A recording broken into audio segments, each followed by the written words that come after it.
September 1944. Western Europe is burning. The German army, bloodied but not broken, still fields millions of men under arms. In the Pacific, entire Japanese garrisons are vanishing without surrender. By the time World War II ends, over 3.5 million Axis soldiers will be killed fighting American-led forces. Not by one commander, not by one strategy, but by 7 American generals, each waging war in radically different ways. Everyone knows George S. Patton. His tanks moved so fast they outran their own supply lines. His Third Army killed Germans at nearly 9-to-1, a ratio almost unheard of in modern warfare. But Patton is not number one.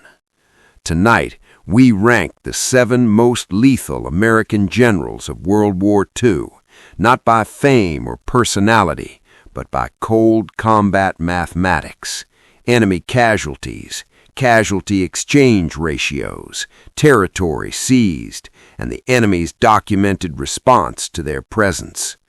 Some of these men fought with speed, some with starvation, some with annihilation from the air and sea, and the general who killed the most enemies while losing the fewest of his own still divides historians to this day. Stay with us, because the man you think tops this list doesn't. This is not a popularity contest, and it is not a list of who commanded the most men. To build this ranking, we examined after-action reports, theater-level casualty studies, Axis records, and post-war historical audits compiled by U.S. Army historians. Each general was evaluated on 5 measurable criteria. First, verified enemy casualties directly resulting from their operations. Second, casualty-exchange ratios, how many enemy soldiers were killed or incapacitated for every American lost. Third, territory seized or neutralized, including cities, supply hubs, and entire regions removed from Axis control. Fourth, strategic impact. Did their victories shorten campaigns or collapse enemy fronts? And finally, enemy reaction, redeployments, emergency countermeasures, or documented fear of their presence. This means commanders are compared across theaters, which is controversial. A division commander in Normandy is weighed against theater commanders in the Pacific. That controversy is intentional, because war is measured in results, not rank insignia. World War II did not have one American style of warfare. It had 2. In Europe, the enemy fought back hard. German armies counterattacked, regrouped, and inflicted heavy casualties when given time. Speed here meant risk.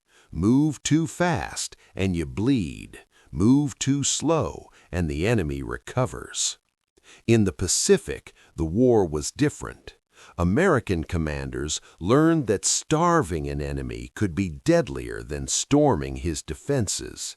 Entire Japanese garrisons were bypassed, isolated, and allowed to wither, counted as casualties without a single shot fired. This difference matters. A general who killed 300,000 enemies by encirclement and starvation may appear cleaner on paper than one who killed 250,000 in constant high-speed combat but lost more men doing it. That is why some historians argue Patton was reckless, and others argue he saved lives by ending battles faster. These arguments shape this list. George S. Patton, Jr. believed speed saved lives. His philosophy was simple. The faster you destroy the enemy, the fewer soldiers die overall. By late 1944, Patton's Third Army had killed or captured hundreds of thousands of German troops. His casualty-exchange ratio hovered around 9 German losses for every American, remarkably efficient given the intensity of his operations. But Patton fought where others would not. Lorraine, the Saar, the relief of Bastogne when his army pivoted 90 degrees in winter conditions that senior Allied commanders believed made movement impossible. Those victories came at a cost. Patton did not choose his missions. Eisenhower and Bradley gave him the hardest ones, precisely because no one else could execute them. And yet, when the numbers are tallied across the entire war, across oceans, continents, and strategies, someone else inflicted more damage on the enemy at a lower relative cost. Patton belongs high on this list, just not at the top. Counting enemy dead sounds simple. In reality, it is one of the most disputed metrics in military history. In Europe, German records were often destroyed during retreats. In the Pacific, entire Japanese units vanished without formal surrender or battlefield tallies. Were those men killed or rendered combat ineffective through isolation and starvation? American historians after the war adopted a broader definition. Enemy casualties included killed, wounded, captured, missing, or permanently neutralized. This matters because some generals achieved lethality not through firepower but through operational strangulation. A general who surrounded 200,000 enemy soldiers and cut them off from food, medicine, and ammunition inflicted devastation without headline-grabbing battles. That kind of warfare produces fewer American casualties and far more enemy losses over time. It also creates controversy because it looks less dramatic but is often more decisive. Lucian K. Truscott, Jr. is a name even many World War II enthusiasts rarely hear, but German commanders knew him well. In 1944, Truscott took command of the U.S. Fifth Army in Italy, one of the most difficult theaters of the war. Mountainous terrain, fortified German defensive lines, limited maneuver space. Where others attacked cautiously, Truscott emphasized relentless pressure and night movement, a tactic that disoriented German units trained to fight by daylight. During the breaking of the Gothic Line, Truscott's forces inflicted massive enemy casualties while advancing faster than planners believed possible. Audie Murphy, America's most decorated soldier, served under his operational command. Truscott did not fight flashy battles, he fought grinding ones. And when Italy fell, hundreds of thousands of German troops were removed from the war, men who could no longer reinforce France or the Eastern Front. That quiet effectiveness earns him a place on this list. Some viewers ask an important question. Is it fair to rank theater commanders alongside battlefield generals? The answer is uncomfortable but clear. A corps or army commander kills enemies directly. A theater commander decides where entire armies live or die. By choosing where to fight and where not to, these men shaped casualty numbers on a massive scale. A single decision to bypass an enemy-held island in the Pacific could doom 20,000 Japanese soldiers without a landing. A single decision to prioritize one front over another could expose enemy formations to annihilation elsewhere. This is why commanders like Nimitz and MacArthur must be included, despite controversy over who originated island hopping. History credits Admiral Chester Nimitz with formalizing the strategy. MacArthur executed a parallel version in the Southwest Pacific. Both produced staggering enemy losses, often with minimal American casualties. Ignoring that would distort the truth. Rank number 7 is General Mark Wayne Clark. Clark commanded U.S. Fifth Army in Italy, arguably the most unforgiving ground theater the Americans fought in. Mountainous terrain, prepared German defenses, limited maneuver space. Clark's campaigns were not elegant, but they were relentless. From Salerno in 1943 through Monte Cassino and the push toward Rome, Fifth Army fixed and destroyed large numbers of German troops who might otherwise have reinforced France after D-Day. The fighting was brutal and costly. Clark's casualty ratios were not exceptional, but his strategic effect was undeniable. German divisions in Italy were bled white, tied down, and ultimately removed from the war. They did not reinforce Normandy. They did not reinforce the Ardennes. Clark's lethality came not from brilliance, but from endurance, from forcing the enemy to fight where retreat offered no relief. That grinding pressure earns him a place on this list, but not higher. At number 6 is a general whose style could not be more different from Patton's. General Omar N. Bradley commanded the largest concentration of American ground forces in history. As commander of 12th Army Group, he oversaw more than 1.3 million soldiers across France, Belgium, and Germany. Bradley was not a gambler. He favored broad front advances, methodical pressure, and overwhelming firepower. The result was staggering enemy losses. From Normandy through the Rhine, Bradley's forces inflicted hundreds of thousands of German casualties, destroyed entire field armies, and captured vast territory. But the cost was real. Bradley's casualty-exchange ratios were lower than Patton's because his mission was different. He absorbed German resistance so others could exploit breakthroughs. This is why some historians argue Bradley should rank higher by pure numbers. Others counter that lethality must be measured not just in scale, but in efficiency. That tension defines this list. Rank number 5 is General Jacob Lox Devers. Devers is one of the most under-recognized American generals of World War II, despite commanding operations that erased entire German formations. As commander of 6th Army Group, Devers led the Allied invasion of southern France, Operation Dragoon, in August 1944. The result was catastrophic for the Germans. Facing rapid advances, German forces in southern France collapsed, retreating north in disarray while losing tens of thousands of men killed, captured, or missing. Devers pursued relentlessly. German Army Group G ceased to exist as an effective fighting force.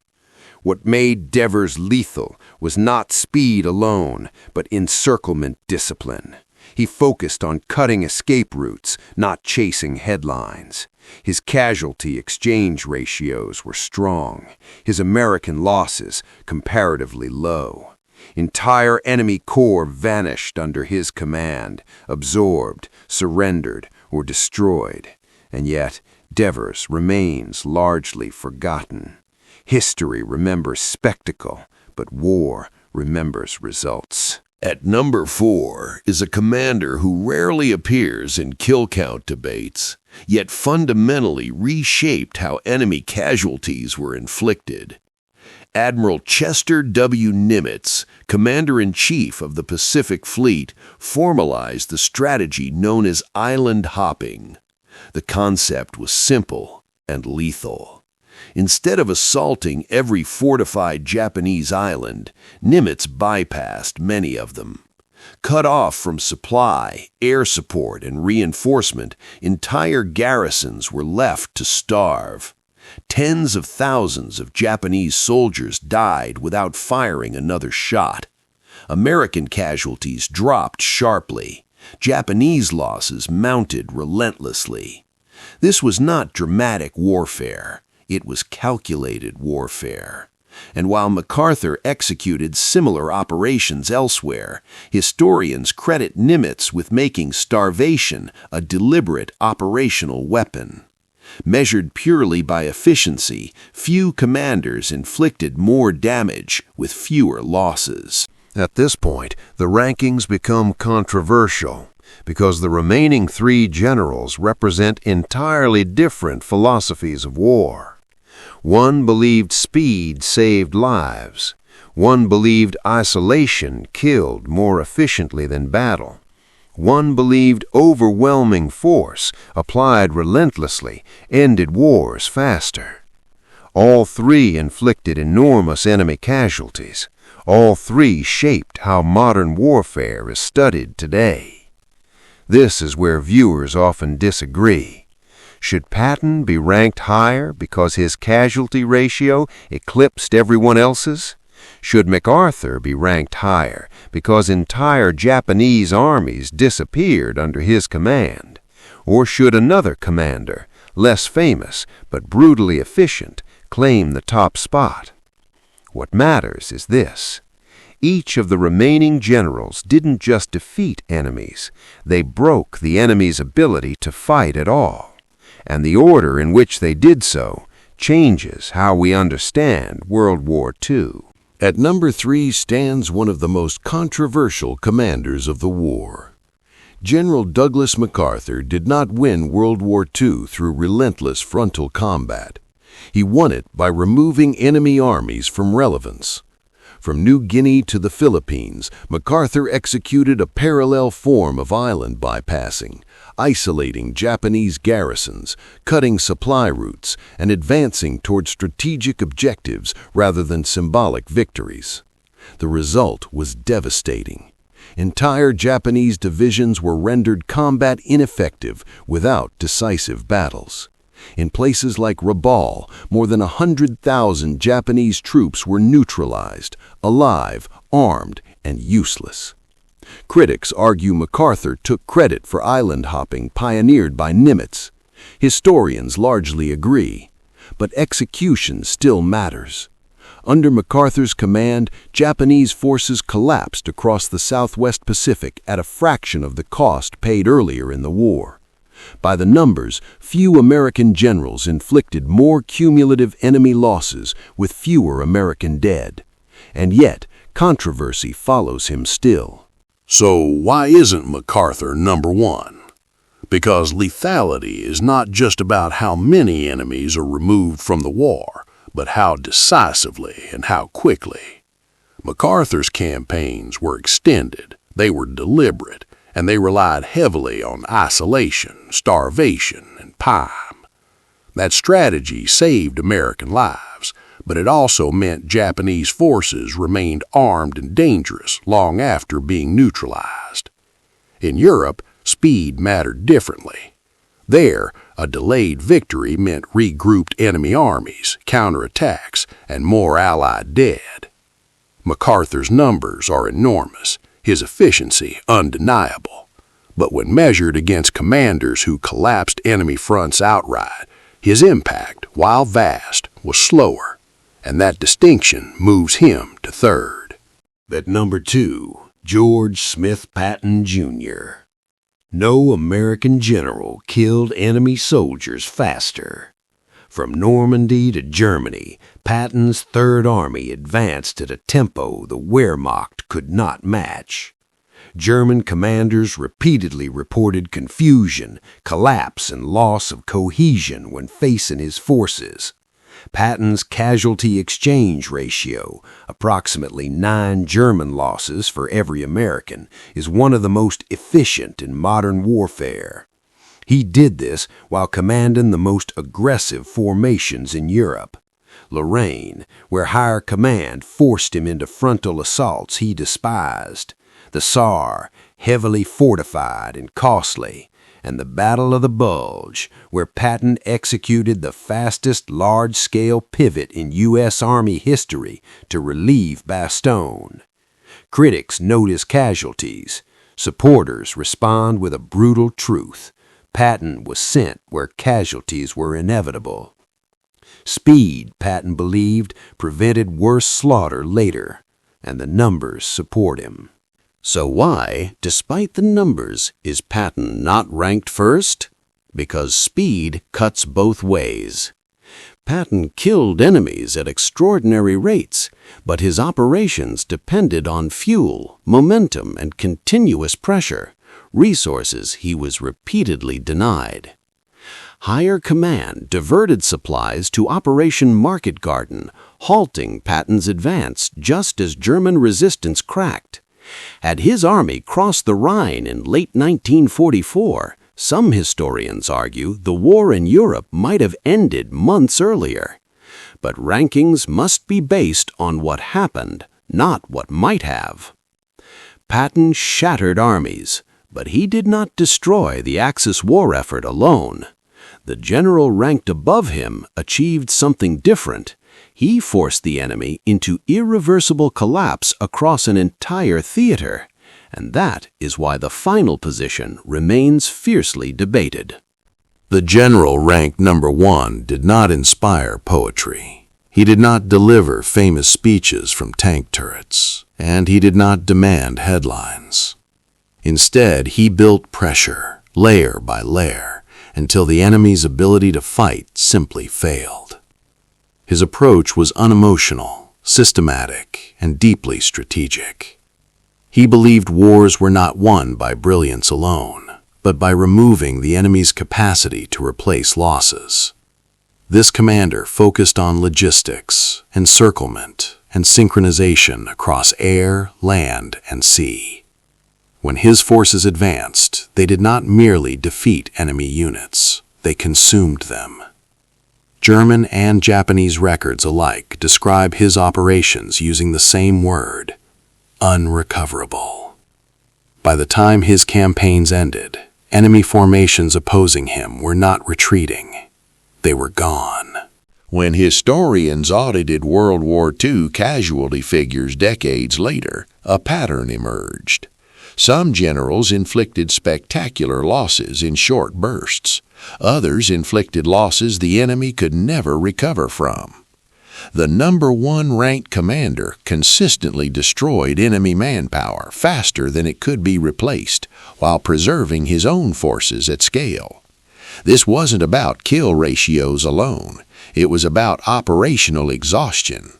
Enemy divisions opposing him were committed, shattered, and then replaced with formations that were weaker, undertrained, and poorly equipped, until replacement itself collapsed. This is how wars actually end, not with a single decisive battle, but with the moment when the enemy realizes no new armies are coming. That moment arrived again and again where this general operated. Every time historians present this ranking, the reaction is predictable. Supporters of Patton point to his 9-to-1 casualty ratio. Supporters of MacArthur cite entire Japanese armies erased from the war. Others argue battlefield generals should never be compared to theater commanders. Those arguments are valid, but they miss the core question this list asks. Who inflicted the most enemy casualties while permanently breaking the enemy's ability to fight? The general ranked first did not rely on luck, speed, or isolation alone. He synchronized firepower, maneuver, supply, and timing across entire regions. His enemies didn't just lose battles, they lost the war's arithmetic. And that is why his placement remains controversial, because it reframes victory as something colder than heroism. There is a moment in every war when defeat becomes inevitable.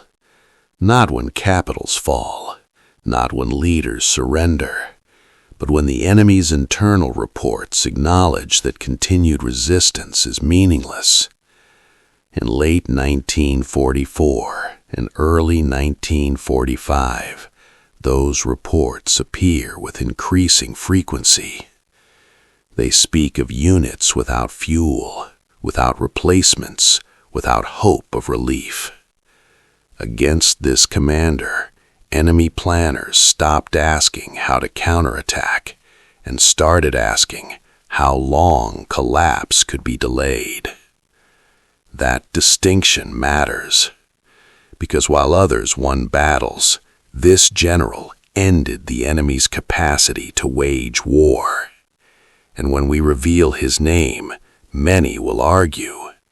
But the records, the enemy's own records, tell the story clearly. When post-war analysts compiled casualty data across all theaters, one uncomfortable reality emerged. The most lethal American commander of World War II was not the one who moved fastest, or spoke loudest, or became a cultural icon.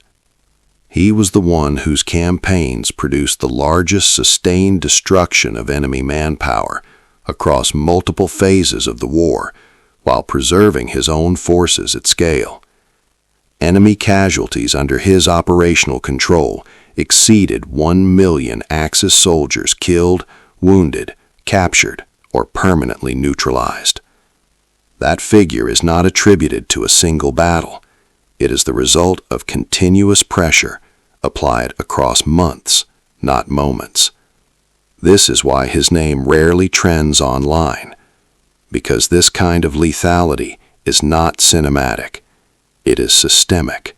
The most lethal American general of World War II, ranked by enemy casualties, is Dwight David Eisenhower. This conclusion unsettles many viewers. Eisenhower was not a battlefield tactician like Patton. He did not command divisions in combat or lead charges. Instead, as supreme Allied commander in Europe, Eisenhower decided where entire armies would fight, bleed, or be annihilated. Under Eisenhower's strategic direction, the German army lost millions of soldiers killed, captured, or incapacitated. Entire army groups collapsed: Normandy, Falaise, the Ruhr. Germany's ability to replace losses permanently failed by early 1945. Eisenhower's decisions forced the Wehrmacht into battles it could not win or could not escape. That is lethality at the highest level. Patton shattered German armies. Eisenhower decided which German armies would exist to be shattered at all. Critics argue Eisenhower slowed Patton by diverting fuel to Montgomery's Market Garden. That criticism is valid and still debated. But Eisenhower's priority was not speed alone. It was coalition survival and irreversible collapse. By holding broad fronts, Eisenhower prevented German breakthroughs, absorbed counterattacks like the Ardennes, and then crushed the enemy when reserves were gone. Patton won battles faster. Eisenhower ended the war. And when enemy casualty totals are aggregated across Europe, Eisenhower's strategic choices produced destruction on a scale no field commander could match. Let's address the criticisms directly. Yes, Patton had superior casualty ratios. Yes, he understood German intentions before the Battle of the Bulge. Yes, he was given missions others could not execute. But casualty ratios do not end wars. Wars end when the enemy's replacement system collapses. Eisenhower orchestrated that collapse. MacArthur isolated armies. Nimitz starved them. Patton shattered them. Eisenhower ensured there was nowhere left to recover. That is why German commanders after the war identified not Patton, but Eisenhower as the architect of their defeat in the West. Not because he fought harder, but because he made resistance pointless. Here is the final ranking based on verified enemy casualties, efficiency, and strategic impact. Number 1, Dwight D. Eisenhower. Number 2, George S. Patton. Number 3, Douglas MacArthur. Number 4, Chester W. Nimitz. Number 5, Jacob L. Devers. Number 6, Omar Bradley. Number 7, Mark W. Clark. Each killed the enemy in different ways. Each shaped history. But only one broke the war's mathematics. This ranking will never be universally accepted. Some will argue Patton should be number 1. Others will insist MacArthur erased more enemies. Some reject comparing theater commanders to battlefield generals at all. That debate is healthy because it forces us to confront an uncomfortable truth about war. Victory is not always loud, it is not always fast, and it is rarely heroic. Sometimes it is just arithmetic. If you think this ranking is wrong, tell us why. If you agree, defend it in the comments. If you're watching on television, you may not be able to subscribe right now, and that's okay. This channel is called WW2 Memoir. Our exact YouTube handle is @WW2 Memoir, all one word. Later today, when you open YouTube on your phone or computer, simply search @WW2 Memoir. That will take you directly to this channel. Your subscription supports serious, archive-based World War II history.